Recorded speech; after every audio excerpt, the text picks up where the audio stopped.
What happens when you decide to align your art, your voice, and your values and create your business from that place of truth? Today on Creatives on Camera, I'm talking with Lisa Woolfork, founder of Black Women Stitch and host of the Stitch Please podcast. Lisa is a powerful leader in the sewing and quilting community, building spaces where creativity and social justice meet, and where sewing becomes a mechanism for connection, healing, and change. We'll talk about courage, authenticity, and how knowing what you stand for can shape the kind of creative community you build. Friends, if you enjoy these conversations, please follow the show and leave a review. It helps more artists and teachers find us. Now let's get right into it. Hello, friends. I am so excited today to introduce you to somebody who I've respected and admired and who I consider a friend. Lisa Woolfork is here with us. She is the founder of Black Women Stitch, which is an organization I greatly admire and is doing a much needed and beautiful work out here in the world, serving people with love and strength and commitment. Lisa, why don't you introduce yourself? And let's start by you telling us how you got into the medium and the craft that you are working in, and then we'll move through the journey. Thank you so much. Hey, friends. Hey, it's Lisa from Black Women Stitch and the Stitch Please podcast. And I am a sixth generation sewist. Nice. That means that my mother sewed, my grandmother sewed, my grandmother's grandmother sewed.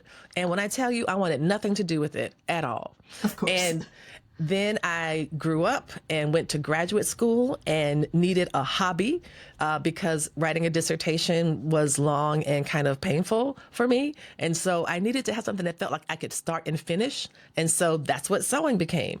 It gave me this opportunity to take this inert piece of fabric and turn it into a duvet cover, you know? So that is how I started, and I totally fell in love with it. And I have been sewing ever since. Sewing has saved so many people's sanity. It is. Exactly. It's better than therapy by far. That's what they say. Now, I would never say that. For me, therapy, I have a lot of friends that say sewing is my therapy. And I'm like, oh, no, ma'am. Therapy is my therapy. Sewing is therapeutic. There you go. Sewing is absolutely therapeutic. It can really bring you back to yourself. Like this dress I'm wearing right now. I am so proud of this doggone little old dress. It is 3 pieces. It is a front, a back, and a sleeve. That's it. And a little neckband. But when I tell you, of course, I also added pockets. There's pockets. Of course. I feel so satisfied and I think the British word is chuffed. Yeah. Chuff. I love that word, chuffed.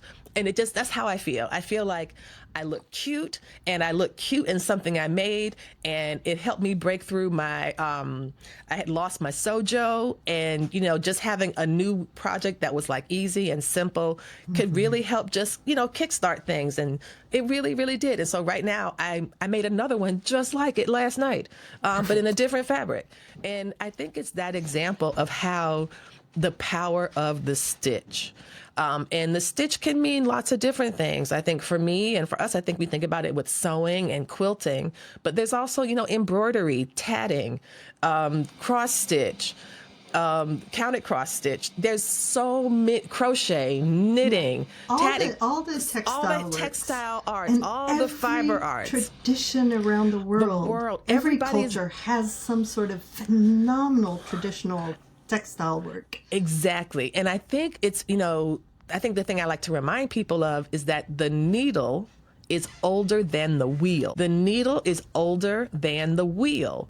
And if we think about the role that the wheel played in the development of humankind, none of that would have started unless they had some clothes to put on.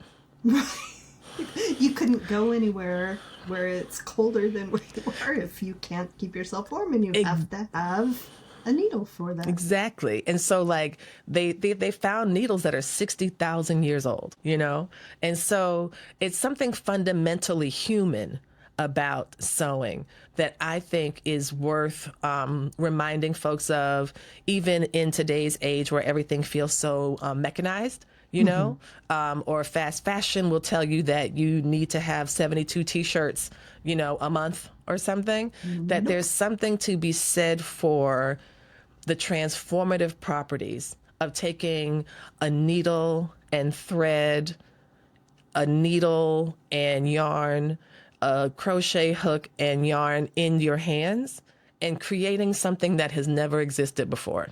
That is exactly what it is about creatives and about makers. This ability to bring something into existence, to create order from chaos, to create beauty from something that wasn't there before. Yes. That is vital to our existence. And honestly, right now in the world, you know, a lot of our colleagues, a lot of our teachers, you know, we look at the world going up in flames and think, why are we even doing this? It's not important. It doesn't matter. But it does. It matters more. I think more. it's even more right. It matters more. You know, It this is absolutely something that Toni Morrison talked about when, you know, dealing with, you know, times such as these. And she says, this is when artists go to work, you know, that there are people out there who need the artwork that you might create. They need to see it. They need to see people. And especially, again, I am a fan of AI in some contexts. But I am a skeptical user, because my concern is that it is starting to override the human and starting to, either from military applications where they're trying to allow AI to decide what villages to strike or whatever, to AI recording artists and musicians. You know, part of what's going on right now, right, is that people don't know what is human and what is real. And that thing where you create something for real that you can see with your hands and that you made, that is real. And the thing about teachers, about you and about the people that are listening, is that it's not just us going to work making the work. We are exponentially spreading that connection, that commitment. And you know, if the world goes up in flames and if all the fabric shops close, we still have our stashes, and we're going to need to learn how to hand sew, because you won't be able to go to Walmart and buy a t-shirt anymore. That's right. And you'll also, like, I personally have a sewing machine that doesn't require electricity. It's a hand crank. So listen, we can be on your apocalypse teams. So when people start to build their apocalypse teams, they're going to want, you know, a Lyric and a Lisa on their team, because we can sew, you know, and we can had this conversation before. Yep. We can make up tents. You know, my sewing machine is very heavy duty. It's in a little suitcase. It's a bit heavy, but it's an excellent machine. And, it can last into the duration. Make things happen. And we can make things and make things happen. But I think for me, I started with a commitment that was already rooted in a certain degree of a vision of social justice. Tell us about it. I came to Black Women Stitch in a rather roundabout way. First, tell us what it is. So Black Women Stitch, as I describe it, is the sewing group where Black Lives Matter. It is a digital community where people connect and convene online. We have a robust Patreon section where I do a lot of behind the scenes. And most of the podcast episodes that I have are recorded in Riverside, like we're recording right now, which includes a video component, but I only release the audio component publicly. I do have the video component for the Patreon folks who would like to see. So we'll put that link, by the way, people. We'll put it in the show notes. Thank you. So, and in addition, one of our major projects is the Stitch Please podcast. And that is a podcast that centers and celebrates Black women, girls, and femmes in sewing. And we have had very close to 300 episodes. I was going every week for 5 years, from 2019 in September to January 2025. And What? and then I had my producer mentor was like, you can't produce every week. We've got to change this up. And then I have another good friend who is a project manager, and she was like, Lisa, if you're going to try to do all these other things, something has to give. And it was a very difficult decision to go every other week. I'm like, no, just clone me. I can do it. Make another one of me that's just like me. Get out CRISPR technology. Take some Lisa. Exactly. I'm sure they're going to have that figured out by next week, right? So I decided to go every other week, but we still have amassed like very many episodes. And that's something I really am grateful for, because we have had so many conversations with so many different types of folks in different areas. We've talked to museum curators, fashion design professors. I talked with a fashion student from the Rhode Island School of Design in her first year at fashion school. And then I talked with her again 4 years later as she was preparing for New York and Paris Fashion Week. So it's been really great to have that kind of longevity, been able to interview Bisa Butler for our 200th episode, which was fantastic. And she was a really great time. We had a lot of fun. And, Smithsonian curators, brand new sewists, home sewists, people that love to sew for their family or their kids, just so many types of folks involved in creating with needle and thread, creating in the fiber arts, making clothes, designing them, housewares, all sorts of things. And it beautiful encyclopedia and repository of human history and stories that, history often gets told by the victor, right? Yes. And the everyday lives are what we miss, but they are the ones that will teach us what the world is really like. Yes. And so you were building this vital kind of resource and something for the future.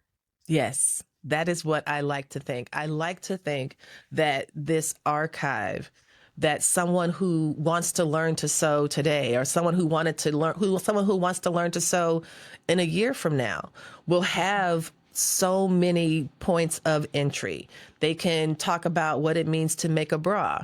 They can listen to someone talk about their first quilt. They can listen to why you might want to go to a sewing retreat. They can learn more about the fabric district of Los Angeles. There's all of these different things that are available.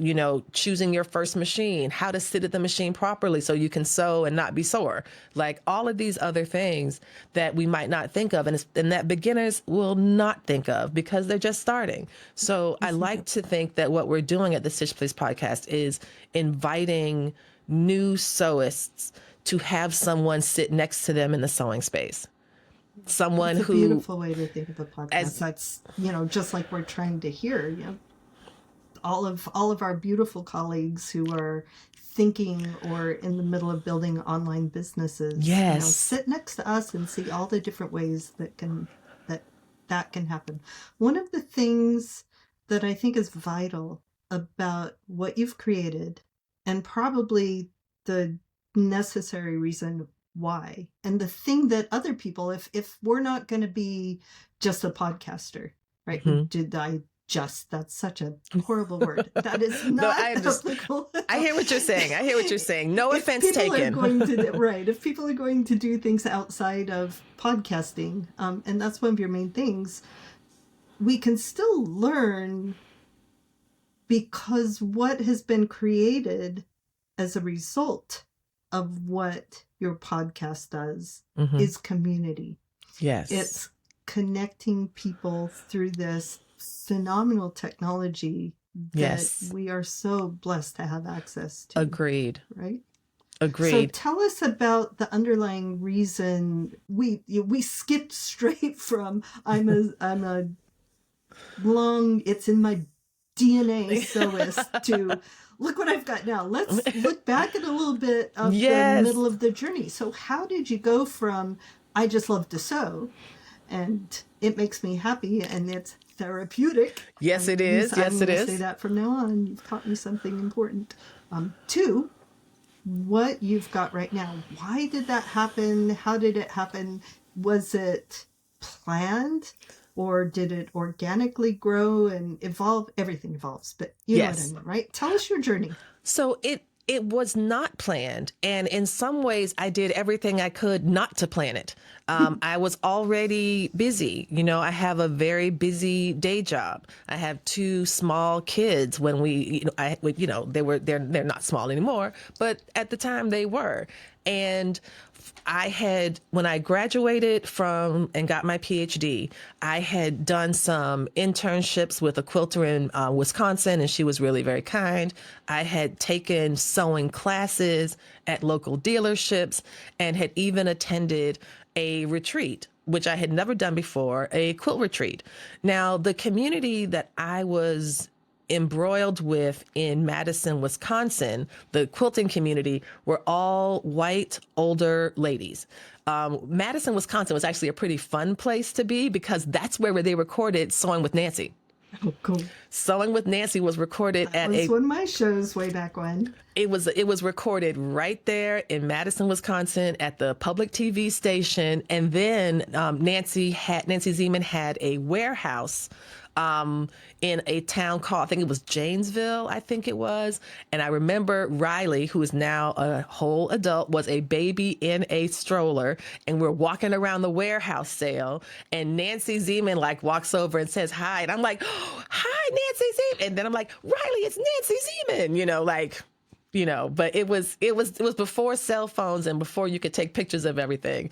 But it was really, that was where I got like a formal education in sewing, because sewing came to me when I needed it. It came to me when I was in graduate school, writing a dissertation, doing this research, and I just wanted a hobby that would let me get out of my own head and into my hands. And sewing became that.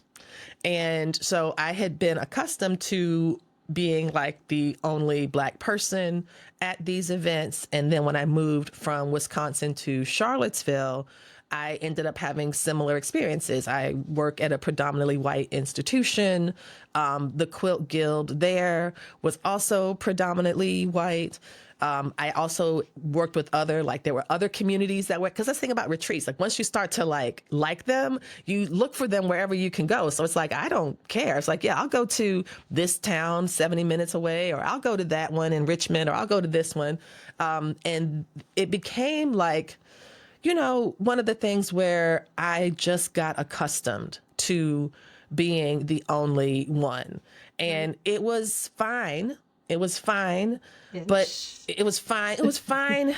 It was fine-ish. It was fine-ish. It was fine enough for me to do it for many, many years. And, you just brush off microaggressions, you brush off awkwardness. I didn't feel like, I brushed off awkwardness. I never felt like I wanted to go in and teach anybody about my life or experiences. We would have some like fun, jokey times and stuff after we developed, some trust.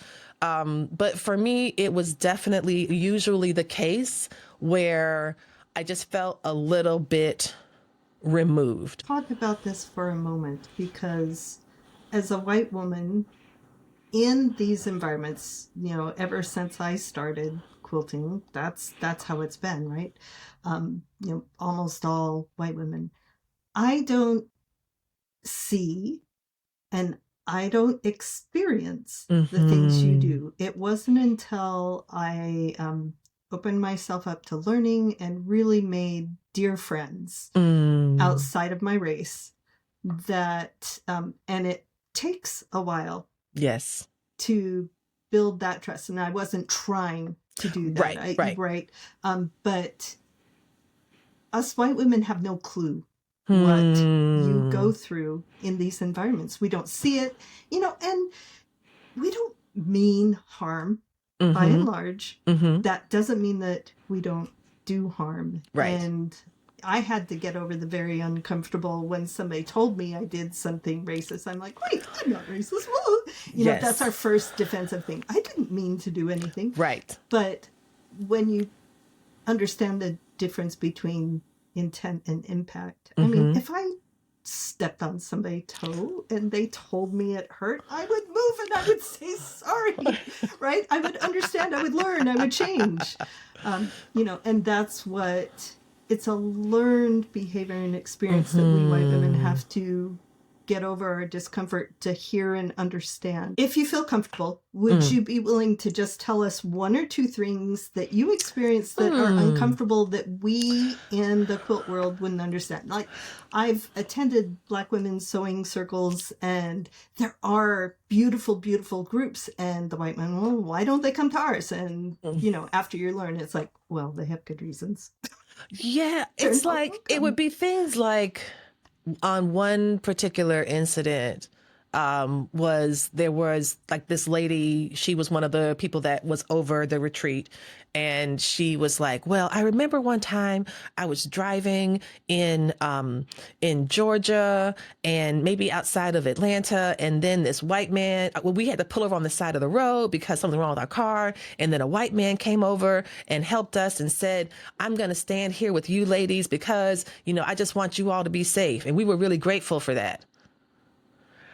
And so that might be a great story for this person, about how they felt like, protected or whatever. But for me hearing it's like you needed a white man. You were in danger because you were two white ladies just stopped by the side of the road, like that, and protecting you from who? And for me, it felt like they were protecting them from Black people. And so to me, that felt, or they would often say things like, after almost every horrible situation, why didn't they just comply with the police? I just don't understand why you don't listen.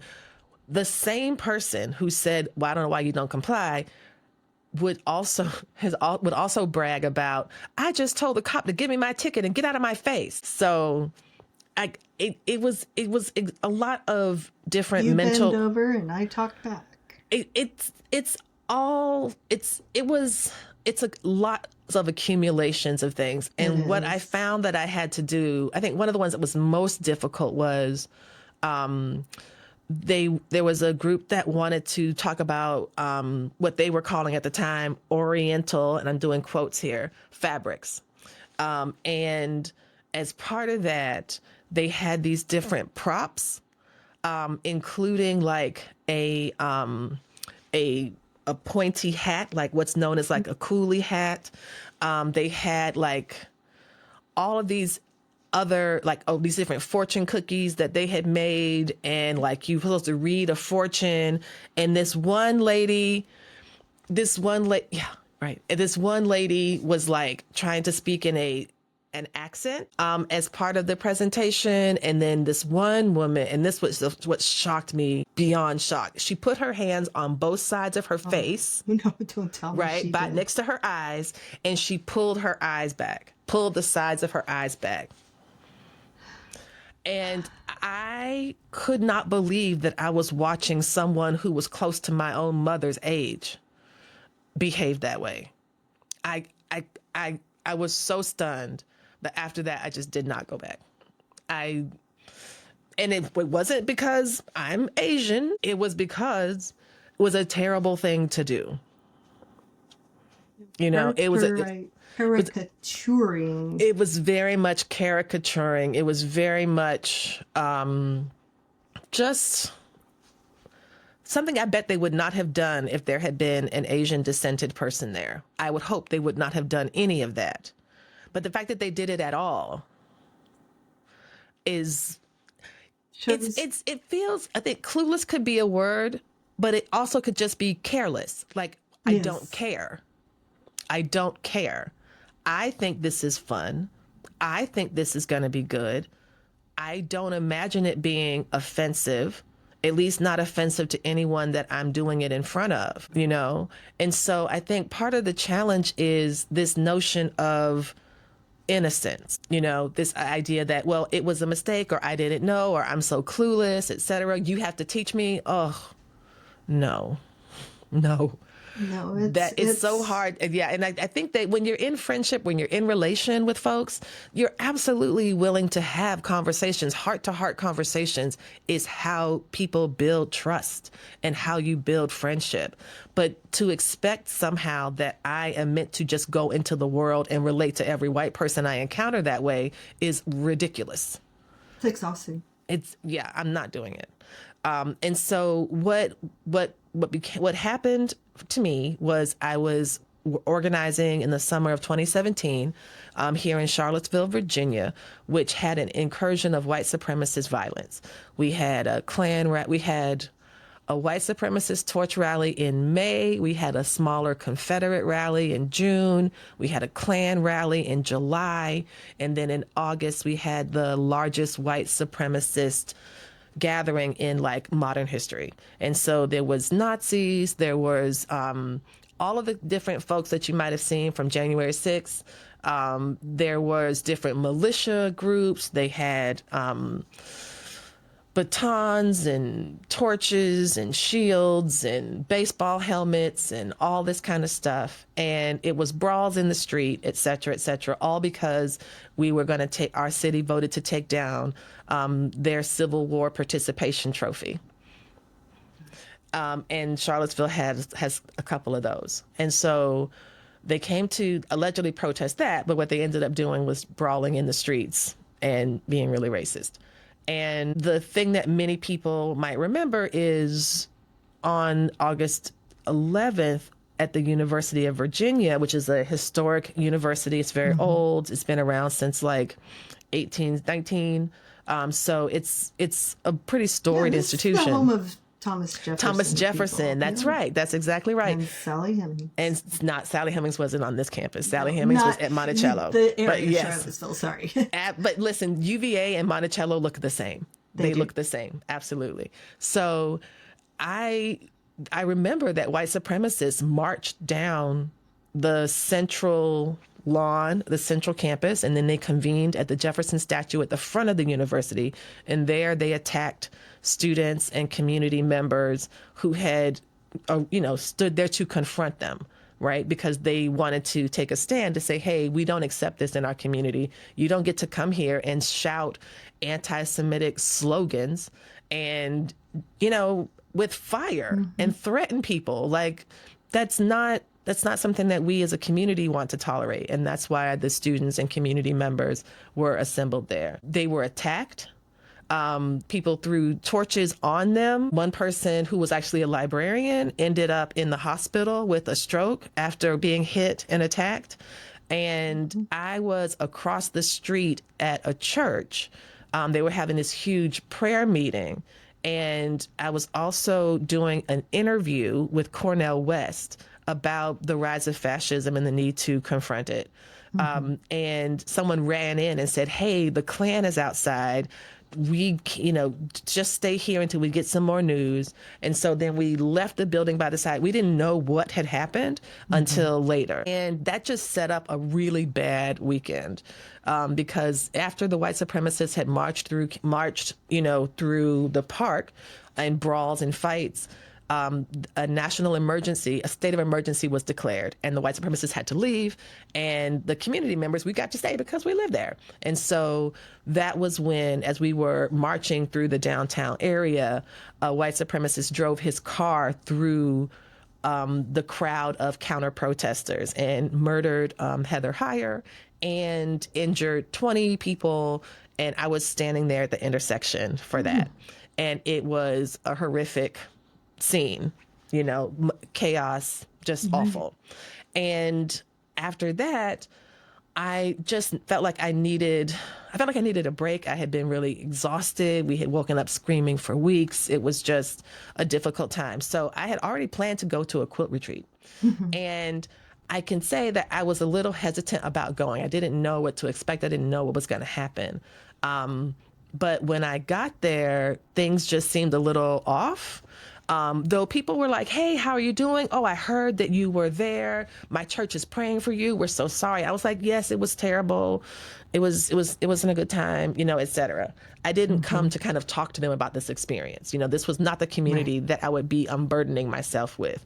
Instead, I was working on some quilt blocks. I had lots of different quilt blocks that I was making, and I ended up getting them finished. I was really excited about it. I just focused on that. I focused.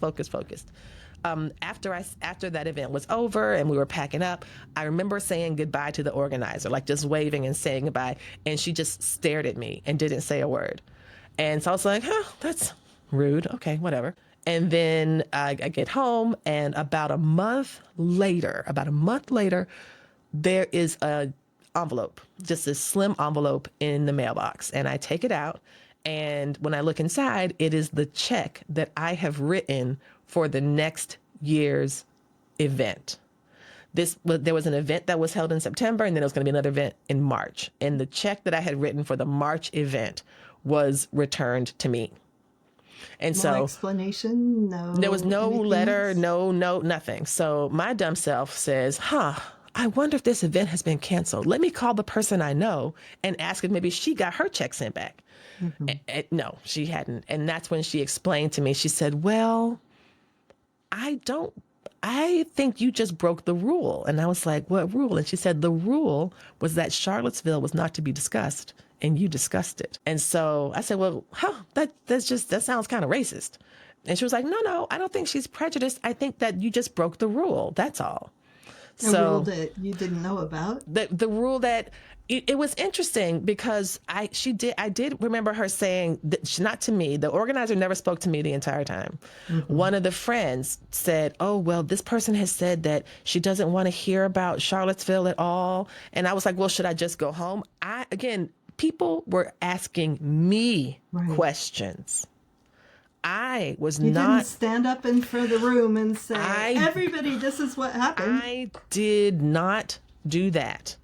I wanted to get away, and people were asking me how I was and giving care to me, which I thought was actually kind of nice. Yeah. I thought that was just genuine interest, curiosity.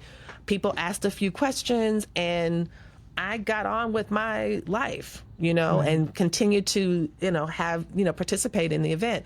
I did not realize that answering questions that people asked counted as talking. And also, if so, that's a stupid rule. I don't want to be here anymore. It's dumb. So at the end of the day, I had been expelled from this group. And when I tell you, Lyric, for the first time, I did not cry a tear when that white supremacist drove his car through this crowd and could have killed me.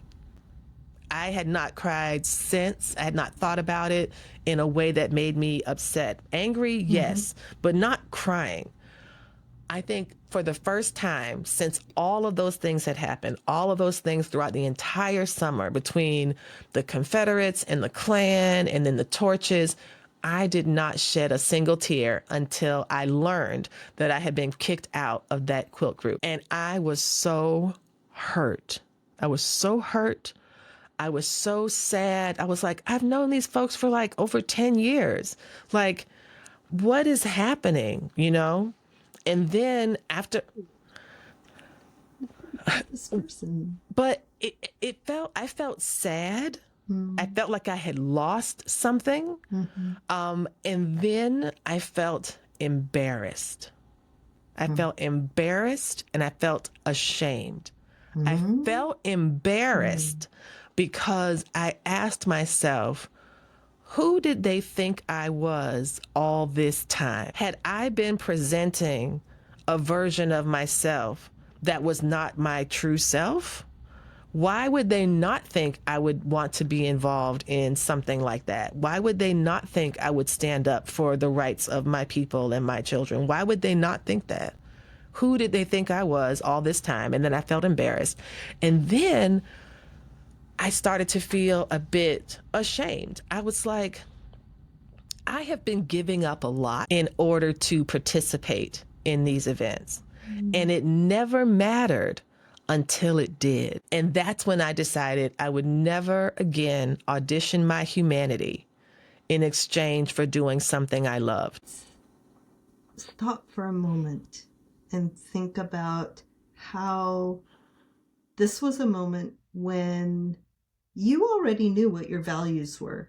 Yeah. Yep. But you, in that group, perhaps weren't living them out loud. And how, if we don't understand what our values are, and if we hide them, then we can end up presenting ourselves and our business and doing a disservice to the people that we are loving and serving, right? Yes. If we wear a mask. Yes, the mask. That's yes. Right. If we don't understand what our values are and understand how to operate in alignment with them in our everyday lives, but especially as a teacher, especially as a business. So what did that experience of realizing you didn't put the mask on purpose? No, not that, absolutely not. But I think it definitely comes from being a Black person who is used to working in predominantly white environments. And you just present a way that is acceptable there. Exactly. Like there's certain things, like there might be, someone might say something, but then I don't want to say anything because I don't want to rock the vibe, or I don't want to be bothered, or I don't want to be distracted from my own good time. It's not your job. Or I'm on vacation. I don't want to think about this, you know? So I do think that you're absolutely right that knowing your values and being able to stand on those as someone who is authorizing a project, driving a business, is absolutely necessary. And I think that of all of the different consequences of this experience was that it really renewed my commitment to articulating my values out loud and from a distance.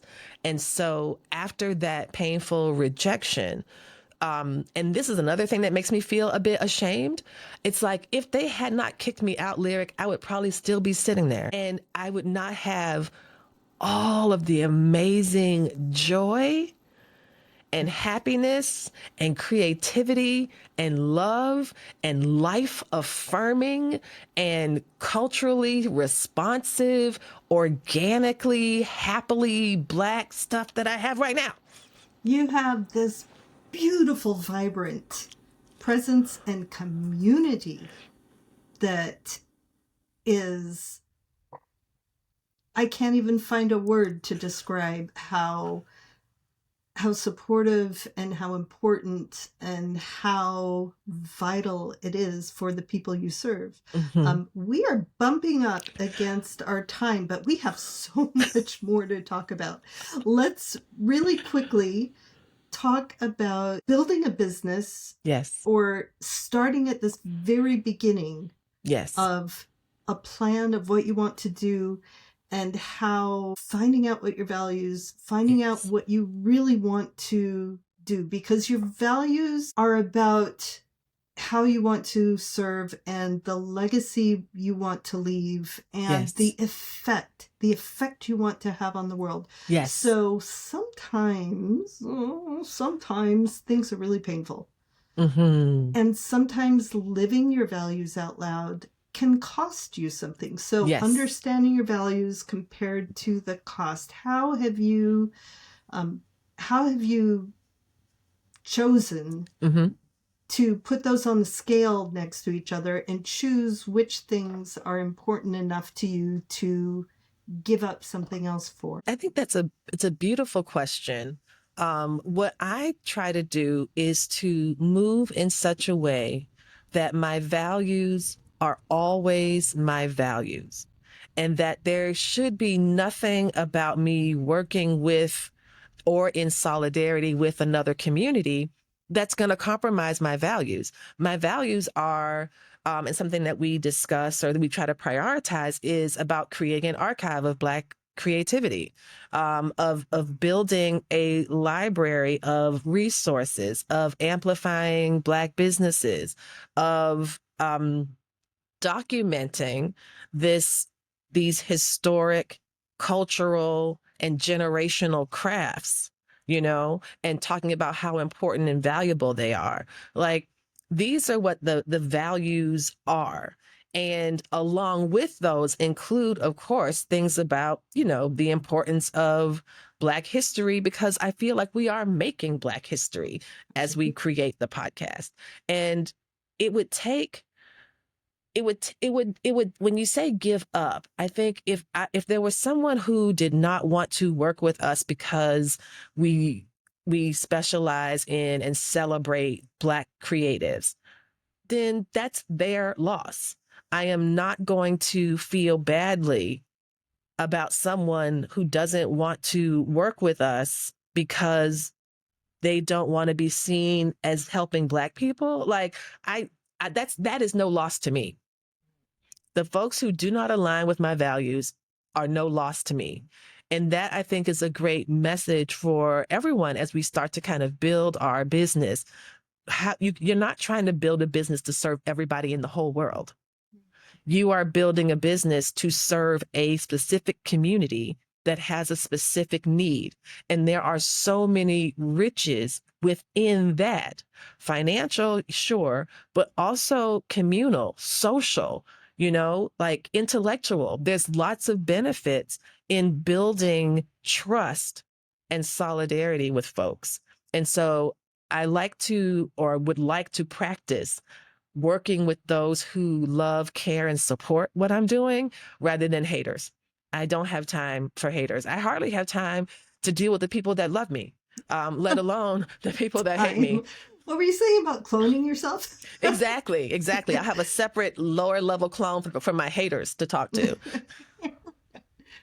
So one of the things here is that white women especially are not, at least in women's worlds, we don't often have to experience the choice of having to give up something. Right. In order to align with our values. Right. I've been part of a art curatorial group that, we supported immigrants. It was a controversial exhibit. Yes. And some of we were blacklisted by people, Wow. So people called people who had hired us and said, you have to cancel your contracts because of these people, and this was a thing that many people had not experienced before. And yes. I am in a completely privileged place where that would not make me lose my house.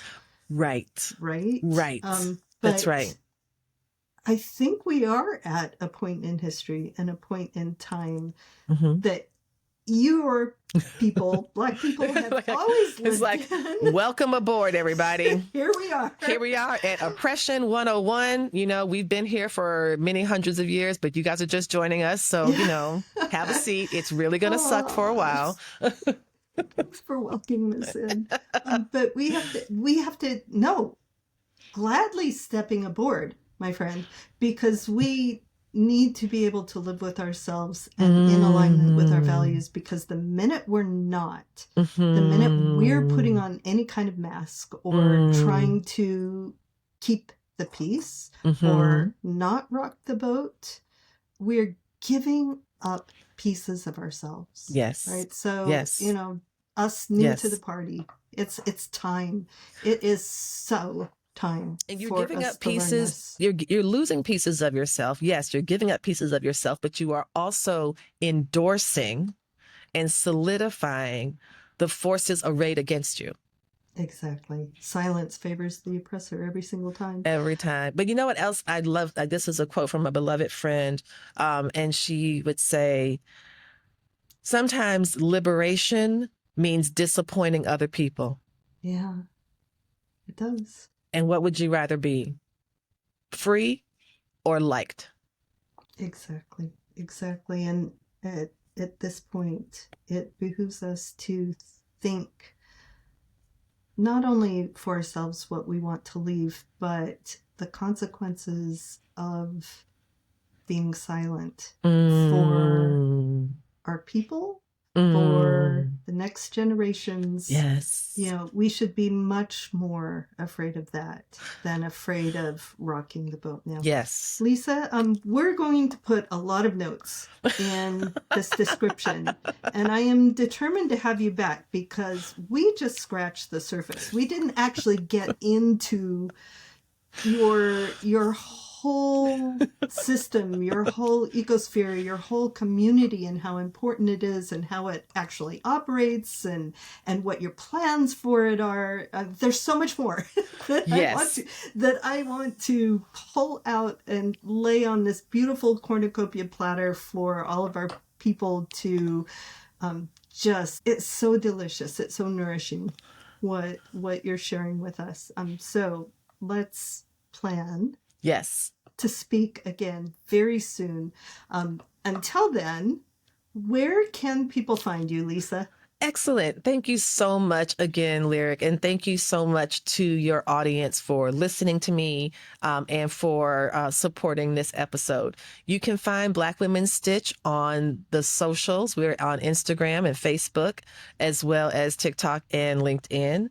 You can also, if you are so inclined to support our work, you can do that at the Black Women Stitch Patreon. And that's something we are really excited about, that we really do value our community. And it is a wonderful way to connect with other creatives and to support our work. And you can listen to the Stitch Please podcast, which has over 299 episodes, wherever you get your podcast. And that includes Apple Podcasts, Audible, and we even are an Alexa skill. So if you have an Alexa or an Echo and you say, play the Stitch Please podcast, it'll play it. Oh, sweet. Nice. Well, we can find you and listen. And your voice is beautiful to listen to. So, of course, who wouldn't want to? My friends, make sure you go and listen and support. I will be doing the same. This is beautiful stories, fascinating, interesting, and important history. Lisa, before you go, what is the last thing you made? I think you already answered the question.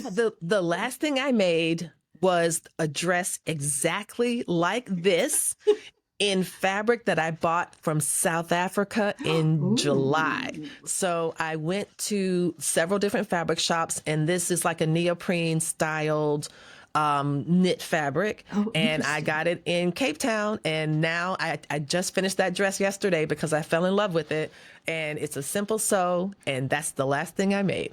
Oh, sweet. If you have it next time you put it on, we want a picture, and hopefully we'll get it in here before the podcast episode. Yes, I would love that. Lisa, my friend, I love you. Thank you so much for being with us. Thank you so much. Love you too. Thank you so much for the invitation. I'm sure we'll get a chance to talk again soon. Thank you for all that you are doing to help us put our best foot forward on camera, to make sure we're set up well and have confidence. There's so much to learn. And I think what you are offering is really important.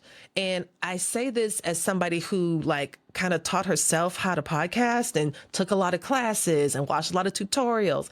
To have someone who can say, set up your lighting this way. This is what a key light does.